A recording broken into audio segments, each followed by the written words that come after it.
Paz do Senhor, meus irmãos, tudo bem com vocês? Eu sou o diácono Felipe Padilha e esse é o programa Discipulado com o diácono Felipe Padilha, um curso completo aqui no canal Via do Céu, para ensinar você os conteúdos mais básicos e mais importantes da vida de um cristão. E você é convidado para participar dessa aula, interagir e assistir ela do início até o fim, como também continuar assistindo todo o nosso curso. Essa é a segunda aula. Se você não assistiu a primeira, o link da aula vai estar aqui embaixo na descrição e o vídeo vai aparecer em algum lugar no final desse vídeo. Então aproveita, clica, vai lá e assiste. Nossas aulas estão muito boas, sempre pensadas para o seu aprendizado, para o seu crescimento na graça e no conhecimento, que são coisas extremamente importantes na vida de todo cristão. Sem mais delongas, o nosso discipulado, meus queridos, tem como base o curso que é ofertado pela Igreja Evangélica Assembleia de Deus, o nosso curso de discipulado, baseado nessa revistinha aqui. Irmão, não tenho a revistinha. Quero ter, quero ler. Onde é que eu encontro? Deixa um comentário aqui embaixo, a gente envia, disponibiliza esse material gratuitamente para você. Ou no YouTube, ou vai lá no nosso Instagram, Via do Céu Oficial, você vai, procura, nós estaremos lá para disponibilizar essa revistinha para você. Ela é feita pela Superintendência das Campanhas Evangelizadoras da Assembleia de Deus aqui de Pernambuco, pastoreada pelo pastor Ailton José Alves. Tem 22 lições e, a princípio, nós hoje vamos estudar a segunda lição. Vale salientar que são lições baseadas na história da igreja e na declaração de fé das Assembleias de Deus do Brasil. Nossa segunda lição, meus irmãos, tem, portanto, o tema História das Assembleias de Deus. Vamos entender um pouquinho de onde veio a nossa igreja, quem foram os fundadores, quem foram os primeiros irmãos da Assembleia, os primeiros assembleianos, como foi que ela chegou no Brasil. Toda igreja tem uma história e hoje a gente vai te contar a história da nossa. Já deixa o teu like, se inscreve no canal, ativa o sininho das notificações para não perder nenhum vídeo, compartilha esse vídeo com teus amigos, com teus irmãos, lá no grupo da tua igreja, que Deus tem muita coisa para nos abençoar, para nos ensinar e para edificar as nossas vidas. Sem mais delongas, vamos começar a nossa aula de hoje. Começo te mostrando a foto de dois jovens, esses daí que você está vendo na tela. Do meu lado esquerdo tem um Gunnar Wingren, do meu lado direito tem um Daniel Berg. Dois jovens que serão instrumentos de Deus para o início, o estopim dessa grande obra, que é a obra da Assembleia de Deus. Esses dois jovens são suecos, eles são imigrantes, vieram da Suécia, foram para os Estados Unidos. A Suécia, na época, passava por um período muito difícil. Em relação aos Estados Unidos, tinha uma economia que estava explodindo, se assim eu posso dizer, e o número de imigrantes aumentou bastante. São dois homens de berço evangélico, talvez não berço, mas são dois homens que tinham raízes evangélicas. O Gunnar Wingren, ao chegar nos Estados Unidos e participar da igreja cristã, ele é, ele é separado para o diaconato enquanto moço. Vale salientar que os dois, nesse ponto da nossa história, são moços, não estão casados ainda. Os dois se encontram em um seminário teológico em uma conferência batista em uma igreja lá dos Estados Unidos. Essa daí que eu estou mostrando para você na foto. Essa igreja foi palco do conhecimento da amizade entre Daniel Berg e Gunnar Wingren. Nesta igreja eles se conhecem, a amizade evolui. De repente, um tempo depois, eles estão reunidos na casa de um irmão para orar, para cultuar e adorar a Deus. No meio dessa reunião, um irmão por nome de Olof Udin, cheio de Deus, tomado da presença de Deus, vai até o Gunnar, até o Daniel Berg, dirige-se a eles e traz ali uma palavra de conhecimento. Revela um pouco do chamado que Deus quer fazer por meio daqueles dois jovens. E aquele irmão cheio de Deus diz para eles que Deus vai levá-los para o Pará, para evangelizar. Pará, onde é o Pará? Imagine, meus irmãos, que agora aqueles dois moços, com fé, com o coração fervendo, diante de uma promessa tão bonita de Deus, seremos missionários, mas seremos no Pará. Agora eles se perguntam onde é Pará. Embora a história não nos relate de uma forma tão profunda, tão aprofundada, naquele tempo não existia um GPS, mas eu acredito que logo depois os dois se combinaram para ir para a biblioteca, e de fato isso aconteceu.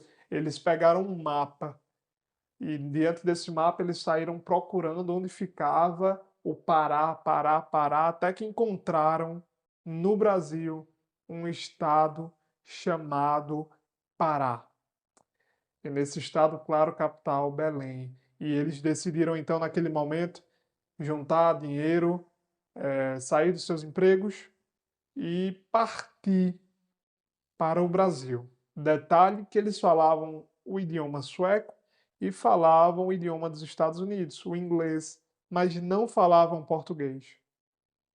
Eles partiram para Nova York no dia 5 de novembro de 1910. Em Nova York, eles não tinham dinheiro suficiente para comprar as passagens para vir para o Brasil. E é nesse momento que a providência divina mais uma vez se mostra a favor dos seus filhos, de Daniel e de Gunnar. O que é que acontece? Gunnar tinha um amigo. Esse amigo de Gunnar, ele devia um dinheiro a Gunnar Wingren. E uma noite antes daqueles dois moços chegarem em Nova York, este amigo tem um sonho, e neste sonho Deus o manda procurar Gunnar Wingren e entregar o valor que ele devia dentro de um envelope para Gunnar. No outro dia, em Nova York, estamos falando de 1910, Nova York sendo a maior cidade do planeta Terra, abrigando uma população de milhões de habitantes. Aquele amigo de Gunnar Wingren sai no meio das ruas com um envelope e um valor em dinheiro dentro. Daniel Berg e Gunnar Wingren, por outro lado, chegam em Nova York. E o final da história você pode imaginar.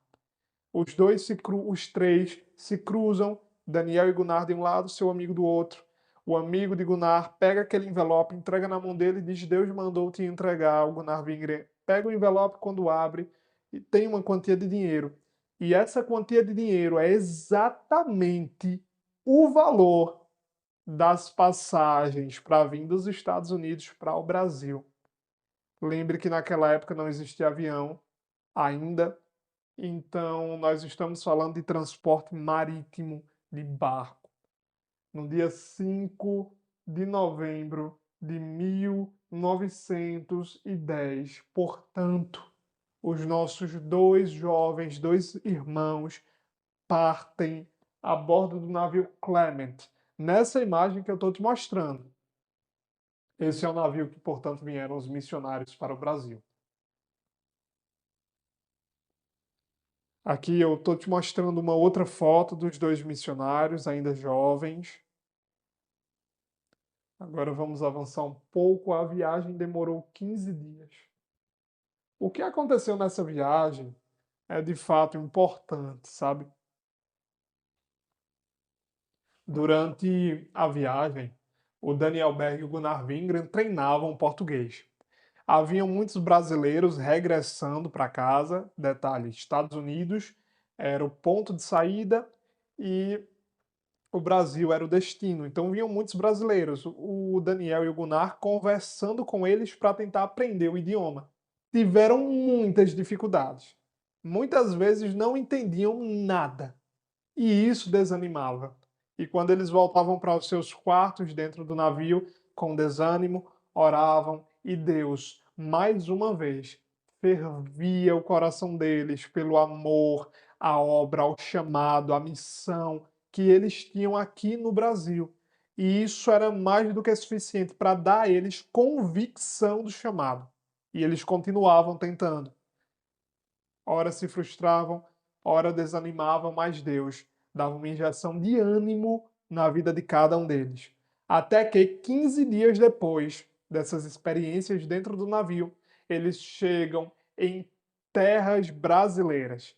O navio Clement desembarca em Belém do Pará. A cidade paraense recebe os 2 missionários que mais tarde vão fundar a nossa igreja, a Assembleia de Deus, aqui no Brasil. Portanto, você já sabe. Onde a Assembleia de Deus foi fundada? Os primeiros missionários pisaram em Pará, no Pará. Então foi no Pará que a obra começou. Esses missionários, eles de prontidão não falavam português ainda, então eles se dividiam, né? Eles precisavam trabalhar para se alimentar, não existia ninguém sustentando eles. Assim que eles chegaram, foram procurar abrigo em uma igreja batista que os recebeu e os colocou para morar e dormir no porão da igreja. O Daniel Berg, ele era, ele trabalhava em fábrica, então ele tinha essa experiência de trabalho e aqui no Brasil ele conseguiu um emprego. A história nos conta que na manhã e na tarde o Daniel Berg ele trabalhava enquanto que o Gunnar Wingren estudava português. Quando era à noite, o Gunnar Wingren ensinava tudo o que tinha aprendido para o Daniel Berg. E assim eles foram fazendo durante muito tempo. Estamos falando de 1910 e tem uma coisa que você precisa entender dentro da história pentecostal. A Assembleia de Deus é uma igreja pentecostal porque crê no batismo no Espírito Santo com a evidência do falar em línguas estranhas. E essa doutrina, ela começou a se expandir justamente no início do século XX, 1900 a 1910. Aqui no Brasil, essa doutrina não era tão difundida, não era tão conhecida. Os irmãos ouviam falar, mas não viam a manifestação como nos Estados Unidos. Então, esses 2 moços vieram dos Estados Unidos justamente pregando sobre o batismo no Espírito Santo com a evidência do falar em línguas. E isso acabou despertando a curiosidade de muitos. E eu quero, inclusive, citar duas irmãs que foram muito importantes nesse processo, a irmã Celina de Albuquerque e a irmã Nazaré, que foram mulheres que tiveram uma curiosidade muito forte sobre essa doutrina. É claro que alguns se oporam ao conhecimento, à extensão dessa doutrina aqui no Brasil. E acabaram convencendo o pastor da Igreja Batista que abrigava os 2 missionários, cujo nome é o pastor